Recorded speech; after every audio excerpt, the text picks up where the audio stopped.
Welcome, everybody. Good afternoon, and welcome to another episode of American Spaces on Air, a podcast produced by Instituto Chileno Norteamericano in Santiago and the American Academy of Science and Technology at Universidad de Talca, with the support and collaboration of the American Spaces Network in Chile and the United States Embassy in Santiago.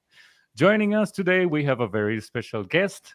She is a PhD in math from University of Minnesota and is currently doing a fellowship in Chile and Germany. Please welcome Susanna Fishel. Hi, Susanna. How are you today? Hello, I'm fine. Thank you very much for having me here. So, and Very I'm good. delighted to be here.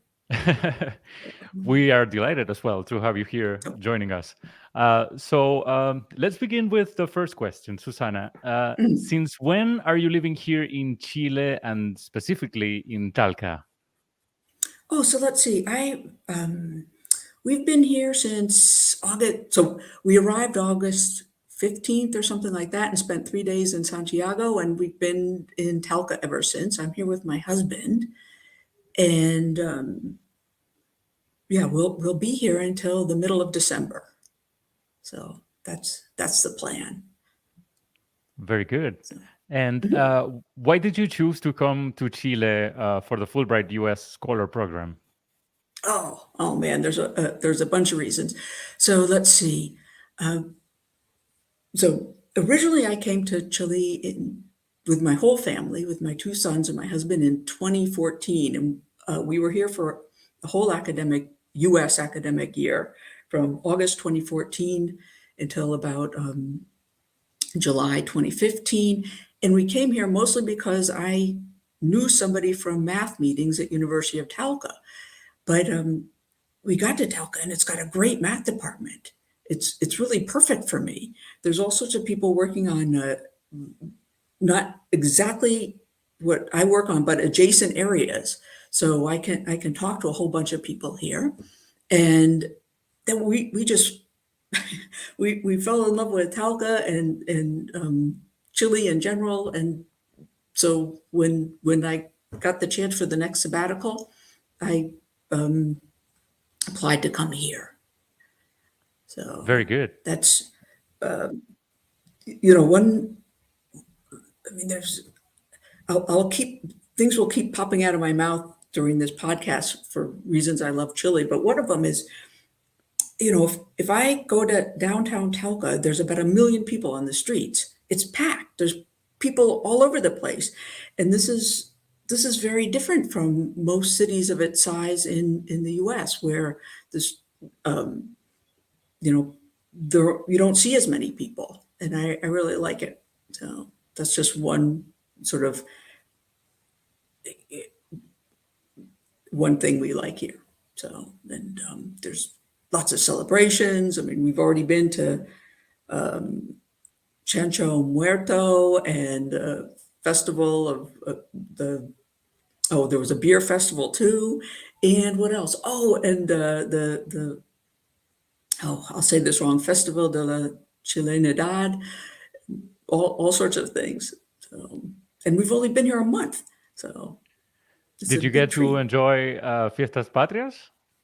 Yeah, that's what we went. So this was a really long. This was 4 days, and so we could go to the official Talca festival, which there were about 1 zillion people there, and then we went.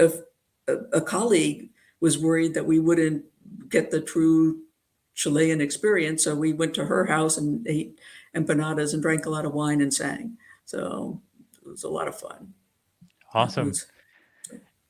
And continuing on Chile, have you been able to travel around the country? Have you been to other Oh, parts of the country that are not Talca?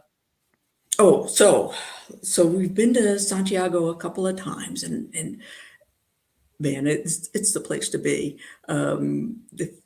So I really like it there. We've been to When we were here for the whole year, we went to we took a trip down south. So we stopped in Temuco, and we stopped in Puerto Vara, we stopped in Chiloé, and this was a big treat. Um, when we were here for the year, we managed to buy a car at the beginning of the year and then sell it back to the dealer at the end. So we could travel a fair amount by car then. And that it was all really easy to do. So I like that. And then on one of my trips back for work, we went to Patagonia, and it was too short. We were only there about 4 days. And this time, I don't know. I hope we can go to La Serena. So I hope to have many trips back in the future. I can't travel that much on any one trip. So Well, most of the places that you mentioned have an American space in them. So oh, okay. feel free to visit us anytime. Oh, you bet. Thank you. Very good. Mhm. Okay, so moving to the next question, tell us more about your previous academic experience and how did it bring you to teach algebraic and enumerative combinatorics? So Yes, combinatorics. combinatorics. Very good. At So Universidad de Talca. yeah, no, don't worry. Every spell checker in the world flags combinatorics as getting wrong, being incorrect. It just doesn't know how to deal with it. So I'm not surprised. So let's see. I don't. I just sort of. I don't want to say like I just sort of drifted into math, but there were many little things along the way that brought me to this. I had originally thought I would major in English, but I kept when I was in college, I would always get these terrible summer jobs. And one of them was working at Kentucky Fried Chicken, and I don't eat any meat. And so I was just miserable.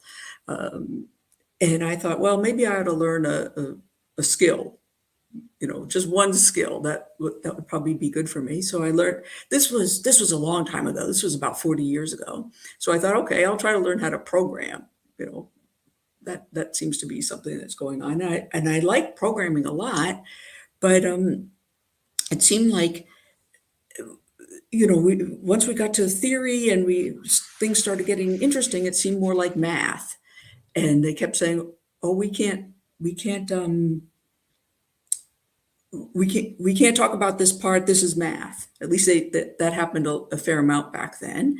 So I sort of switched into math, and then I took a course that I just loved on something called symmetric functions, and that led me to combinatorics. And it just seems like a natural fit for me now. But this has been doing this for a long time. So was that? Oh, so that's how I ended up in combinatorics. Should I say more about? Here's Yeah, sure. sort of a tangential thought. I'm not used to podcasts, and this is all new for me. I've never seen or heard a podcast, and I was wondering as I was walking to work today, is that good or bad that I don't know what to do? So, will it lead me to have a whole new way of looking at this, or will it just be Well, crazy? it depends. Mhm. Podcasts are gaining more and more popularity each year, and they are a great tool to share information. So, Okay. yeah. So maybe, for example, if you want to communicate something that you have discovered Mhm. about your field of study, starting a podcast Oh, would okay. be a great idea. So, yeah. Okay, so sometimes in combinatorics, there are certainly many lectures that people give to an audience that are recorded and you can find online. But they're not especially made for the people online. They're typically made for people who are sitting in the audience. So maybe, well, okay, that's something to think about.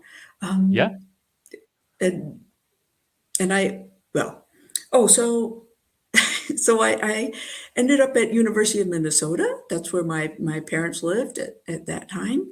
And uh, they had a really marvelous department they had a really marvelous group in combinatorics. And then my first job was not a postdoc. This was sort of unusual, but I went straight to a tenure track job at Southern Connecticut University in New Haven. And at first I was sort of shocked. It was a great deal more teaching than I was used to. It was 12 hours a week of teaching, but it turned out to be a great place to be. It was right next to Yale University, so I could go to all sorts of seminars. And it was also close enough to Boston, which is a hotspot for combinatorics in case anyone ever asks you about that. So I could drive up there and go to those talks. And plus it was near the beach, it was near the mountains, it was near New York City. It was great. So I really liked it there.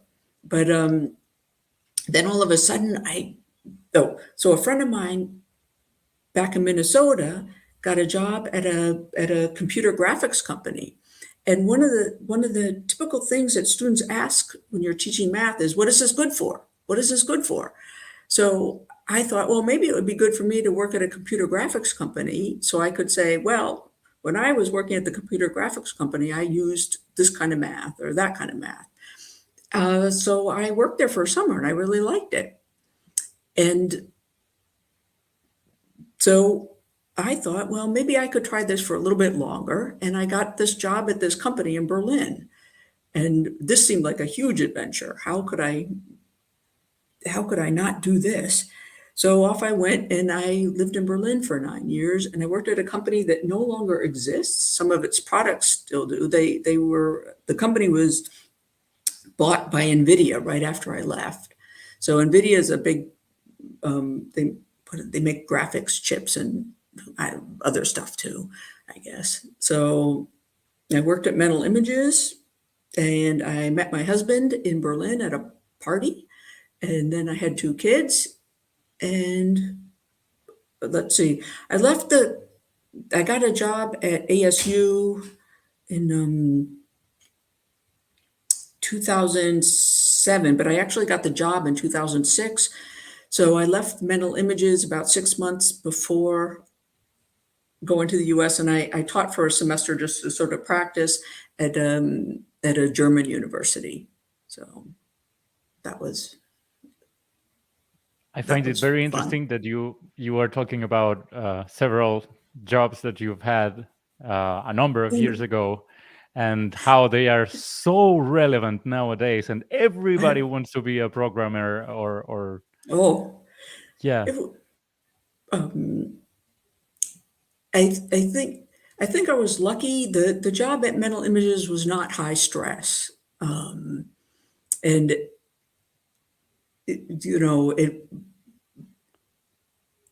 I don't think I'd like a high stress programming job, but it was fun. I love computers, and so it was great for those years. But I missed teaching, and I also missed you can really design your own day when you're a professor. So I work all the time, but I don't have to be at any specific place, and I can, except when I'm teaching, and so that part's nice too. Awesome. And very good. Now, going back to the questions. So you mentioned that you have been in Chile before, right? In 2014 and 2015. How is your Spanish? So when I went to Germany, I thought I had taken some German in college, and I thought, oh, within 2 months I'll be able to speak fluent German. Well, forget it. It was hard, and one of the reasons that it's hard is that I speak English, and everybody, most of the people I come in contact with speak some English, both here and in Germany. But even in Germany, it was you have to get up to sort of the critical speed in speaking the language before other people will speak with you. But then how do you get to that critical speed if no one will speak to you? So in Germany, I found a number of old ladies who were pretty lonely and didn't speak any English. So I would go out for dinner with these people and practice, and then I had a couple of friends who were pretty saintly about practicing with me. So that's what worked in Germany, but then I was single and it was easier to do that. So then I've come to Chile with, the first time around with two kids and a husband, and now it's just with a husband who does not show a great deal of interest in learning Spanish. And so it's much harder. And plus I'm older. So my brain is a little harder too. So so all this is a way of saying my Spanish is pretty bad. I know a lot of the grammar, but it takes the gears a long time to, okay, I should use subjunctive here. Okay, present subjunctive, then conditional. Oh, do I need par? Do I need por? Do I need para? All these kind of things. So it just takes me, and plus Spanish is really tough in case you didn't know this.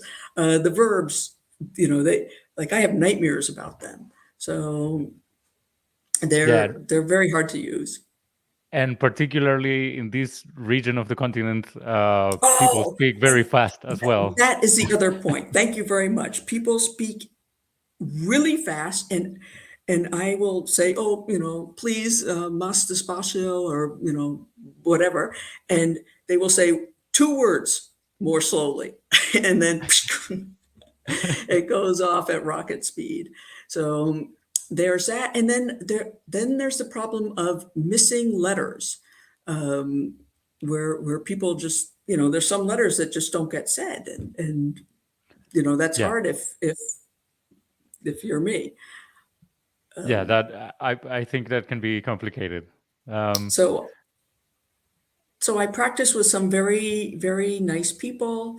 One thing that that there is now that I didn't know about, I don't know if 8 years ago, is there's this, I use italki sometimes where you find people to talk to practice. But we'll see. The class I'm going to start teaching this week, I'm going to offer in Spanish and English, and I'm going to try to speak Spanish, and we'll see what everybody else speaks.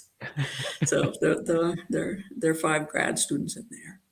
So, well, we wish you a lot of success. Oh, thank you. Thank you. Yeah, we know you're gonna do great. Well, and living in Germany and in Chile and in the United States, what's the experience like? I mean, the cultural exchange. What's like the hardest part of moving to a new, different culture, and what's the best part?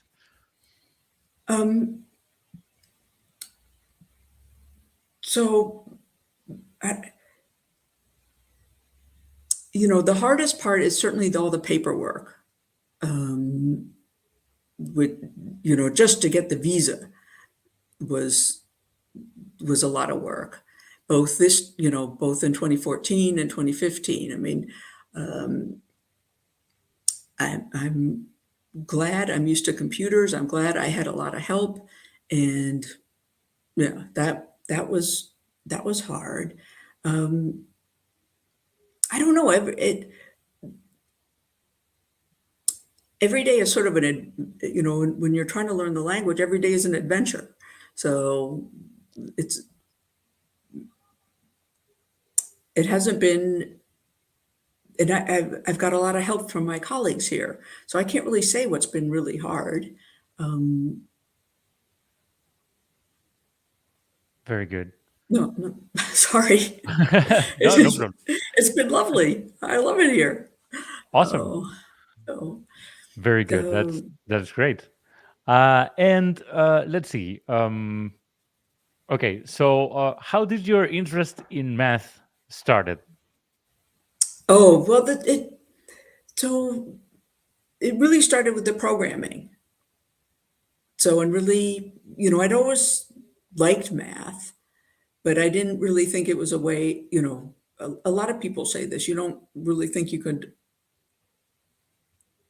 earn a living with math. I mean, you think, oh, I could be a doctor or a lawyer or something like that. But, I knew I didn't want to teach math in high school. So I didn't really see, but I didn't know what else could be done with this. But once I decided to learn about programming, it was sort of a slow, more and more math, and then just math with some computers.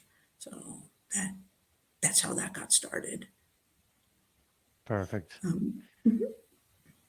Interesting. So programming, and Yeah. what's the programming, as I was mentioning a little bit before, Mhm. is increasingly a career that more and more people are choosing. Yeah. Why do you think learning programming is so important? Um, so, so when I was in high school, I was given a manual typewriter. Believe it or not, do you even know what a typewriter? I mean, Yeah. um, and I grew up with phones that you dialed and all this kind of stuff, and that was all pre-computer. All this is unimaginable now. Everything is connected by computers, and I don't know. I'm also sort of surprised by how many errors there can be with computers. I mean, even today, when I have to use Skype to call my mother, and I need to set up my credit card in there, and somehow my credit card was not going to the right Skype. I have several Skype accounts, and it wasn't going to the right Skype account, even though I was clearly there. And but then anyway, I mean, there's still tons of things that don't work seamlessly. So I don't think there will ever be computer infrastructure will ever be done. Is sort of my impression. Which is why I Yeah, think we need maybe programming. exactly. Yeah. And lots, so I don't remember the numbers, but I think at least half of the people who get PhDs, even in pure math, don't go on to be professors. I mean, a lot of people who get PhDs in pure math go on to program and work at companies where computer skills are used. So I don't know. I really don't know very many mathematicians who can't program.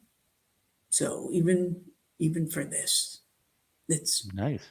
that's pretty useful. That's interesting. That's not something Mhm. that a lot of people would assume. Uh, Yeah.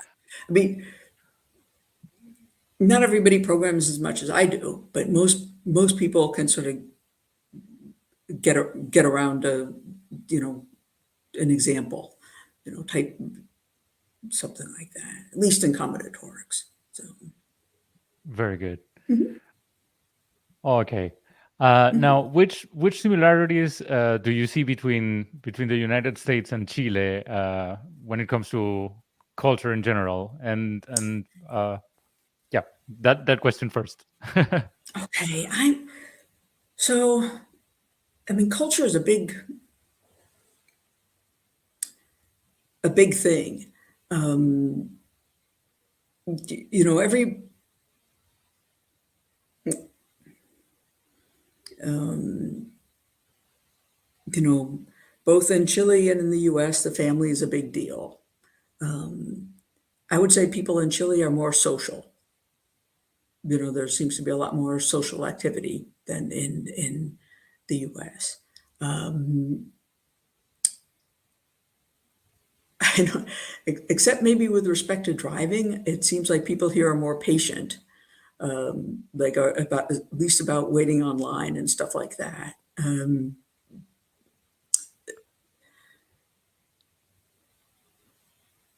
trying to think of what Well, this was very people. surprising to me when I first arrived in Chile. I'm also from another country. Oh, okay. So, yeah, so, the celebration of Fiestas Patrias Mhm. is something huge. And Right. I've been told that in America, Independence Day is also a big celebration. Would you say it's similar? Oh, so no, not so much. I mean, okay, we have fireworks and a barbecue. Okay, so here there aren't so many fireworks or are barbecues. Um, but I get the feeling that people travel to be with their families here on Fiestas Patrias, and I don't, unless I live very close to my parents, I wouldn't go home, wouldn't have ever gone home for the 4th of July, for maybe for Thanksgiving, maybe for Christmas, but the 4th of July, no. And we don't. So when we first got here, this time we were living in an Airbnb, and it was on the 13th floor of a building that overlooked a school. And so we had a great time looking at all these little kids practicing and dancing in circles, and waving doing the cueca and stuff like this. And 8 years ago, when we came here, we stuck our sons in school, and they even had to learn how to dance the cueca. So we have all these videos of these, terrified little kids from Arizona, trying to make sure they don't do a misstep and all this. But there's nothing. I don't think they ever had to learn to dance in any of either of my sons the years that they were in school. And when I was a kid, we did some folk dancing, but not much. And so that's a much bigger deal. I don't, I have such a small sample size for Chile, and also in some sense for the U.S. I can't really say. The places that I've always lived in sort of urban areas in the U.S., and I know they're really different from rural areas. So I can't say so much about what goes on across the U.S. just about my tiny little slice. But um, you know, I was waiting online to buy a cookie Okay. in downtown Talca. There was this great looking cookie that I really wanted to have, and there I was waiting for it, and it was taking forever. It seemed like, there was only one person in front of me, but, they seemed to have to call somebody. This was just a cookie at a bakery, and they had to call somebody, and then they had to go get the money somewhere else, and they came back, and they had to write out this whole long receipt. And I'm, after a while, I'm like, oh, can't this be done a little faster? But then after that, we had to go get some help with the cell phones so that we could, I could communicate with my husband, and it was taking us. The person who was helping us was super patient. We didn't understand anything. We were trying to figure out what cell phone company to use and what was the best thing to do and all this stuff. And he took forever to explain it to us because he was really patient, and it was all clear at the end. And no, there were people behind us, but nobody was like, "Come on, hurry up!" So I mean, there's this part is really nice. So I don't know if it's like that everywhere, but it seems like much easier going, except for driving, in Chile. So I think it's part of our culture. We are we expect to be waiting when we're doing okay, a line. So yeah, we expect that it's going to take some time. okay, but I was Um, really grateful that this person took the time to explain everything perfectly to us. And it's hard to explain to us. Awesome. So Yeah, this was really nice. absolutely. Um, Very good. And when it comes to, let's see, yeah, and when it comes to how you live your academic life here, what can you tell us about that? oh, so I'm sort of in a bubble. So I have no idea about the rest of the university. I talked to some people, but I don't have any idea about the administration or the structures that go on in the rest of the university like I would at ASU. Um, but okay, so I'll give you an example. I'm supposed to start teaching this week a class, and I'm going to have, I think, 5 students who've signed up for it. So that's great. Uh, Usually in the US, what we do, even for these small graduate classes, is we schedule a time way in advance and we set it up. And then, okay, you can come. Great. You can't come. Too bad for you.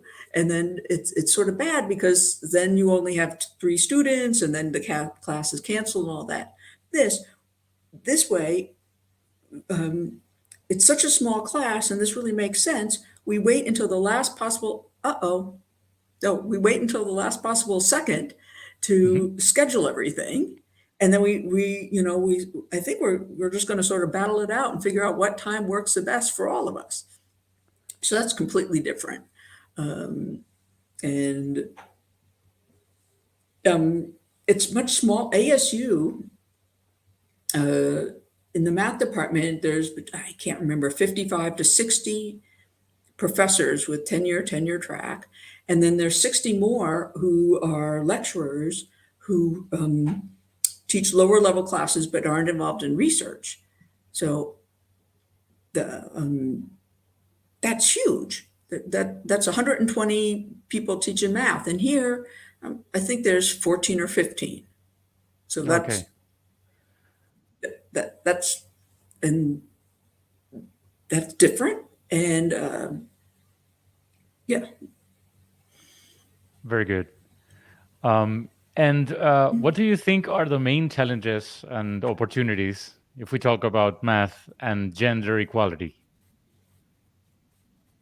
Oh, well, there's, I'll say this, there's plenty of opportunity to get better. Um, so the the numbers are pretty small for women or and other minorities at research universities. So for the lecturing jobs that don't involve research, there it's a little more equal. So there's there.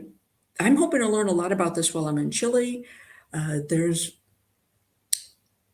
a pretty active group, and they're Hmm. holding a workshop in Valparaiso in about a month. So I hope to go to that and um,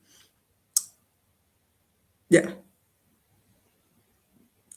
learn more about what people here are doing. And so I don't. So how do I explain? So I don't actively study this area, and so I'm hoping to learn more about it while I'm here Hmm. and learn more about the numbers and all this. What I do get involved in are sort of networking opportunities for women in math.